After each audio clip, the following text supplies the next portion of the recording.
এটা একটা pink lady পেঁপের বাগান। পিঙ্ক লেডি পেঁপে বাগান, এটা আবাদি এগ্রো নিজস্ব ভ্যারাইটি। একটা গাছেও ভাইরাস নাই এবং প্রত্যেকটা গাছে ফুল আসছে। গাছের বয়স কতদিন এটা এই মুহূর্তে বলতে পারতেছি না, কারণ গাছের বাগানের মালিক এই মুহূর্তে আমাদের কাছে নাই। ওনাকে ফোন করছি, উনি দূরে আছে, এই জন্য গাছের বয়স কতদিন এটা জানাতে পারতেছে না। প্রত্যেকটা গাছে ফুল আসছে, প্রত্যেকটা গাছে ফুল আছে, প্রত্যেকটা গাছে, প্রত্যেকটা গাছে। অনেকেই দুই তিনটা ফুল দেখে মনে করে যে এটা হচ্ছে, এটা হয়তো বা ছেলে গাছ। আসলে ছেলে না, এটা আসলে মেয়ে।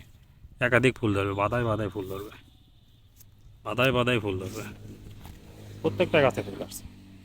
তুমি যদি একটা দেখায়, এই যে বাদায় বাদায় ফুল, এই যে একাধিক ফুল আসছে, একাধিক গাছ, একাধিক ফুল আসছে, একাধিক ফুল, বাদায় ফুল। কিন্তু এখানে পেঁপে আছে, পেঁপে, এই তো পেঁপে। পিঙ্ক লেডি, পিঙ্ক লেডি নিজস্ব ভ্যারাইটি। খেতে সুস্বাদু, মিষ্টি, সবজির জন্য এবং পাকার জন্য খেতে মিষ্টি হবে পেঁপেটা। কোনো মোজাইক ভাইরাস নাই পেঁপেতে। পিঙ্ক লেডি, কোনো মোজাইক ভাইরাস নাই। এখানে সবগুলো কতগুলো গাছ আছে? 340টা গাছের একটা গাছেও মোজাইক ভাইরাস নাই, মাশাআল্লাহ। পিঙ্ক লেডি, ফুল চলে আসছে।